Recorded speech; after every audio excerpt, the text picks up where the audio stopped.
ဟဲ့ဟိုကောင်ပြားဆရာမတ်လမှာဘယ်နှစ်ရက်ရှိတော့ မတ်လနော်ရက်30မှာစက်တင်ဘာဧပြီဇွန်နဲ့နိုဝင်ဘာ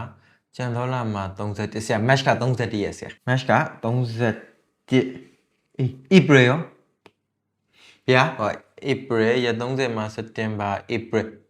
ရက်30ဆရာ ဧပြီ30ဧပြီပြီးတော့မေမှာဘယ်နှစ်ရက်ရှိတော့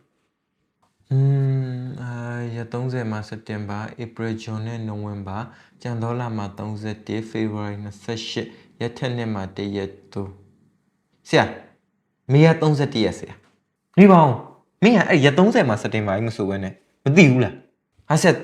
သိပါတယ်သေးကြအောင်ဆိုတာ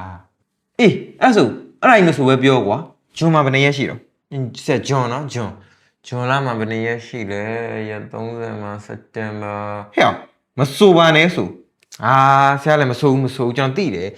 ရက်30မှာစက်တင်ဘာဧပြီ ဂျွန်က30ဆရာ30မင်းခိုးဆိုနေတာမဟုတ်ဘူးလားဟာဆရာလည်းမဆိုပါဘူးဆိုကျွန်တော်ဆိုစရာမလိုဘူးသိတယ်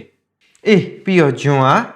30ဂျွန်ပြီးတော့ဇူလိုင်မှာဘယ်နှစ်ရက်ရှိတော့ဒီတစ်ခါမဆိုနဲ့နော်ငါတေချာကြည့်နေမှာဇူလိုင်နော်ဆရာဇူလိုင် โอเคဇူလိုင်ဆိုတော့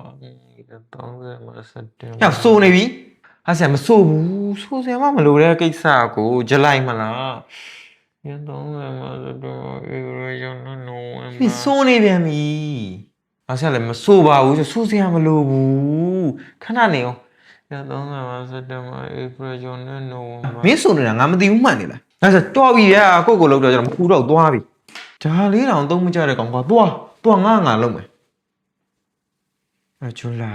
င်မှာနေရရှိတော့ဇူလိုင်မှာရက်30မှာစက်တင်ဘာဧပြီဇွန်နဲ့နိုဝင်ဘာကျန်တော့လာမှာ31ဇူလိုင်31ရက်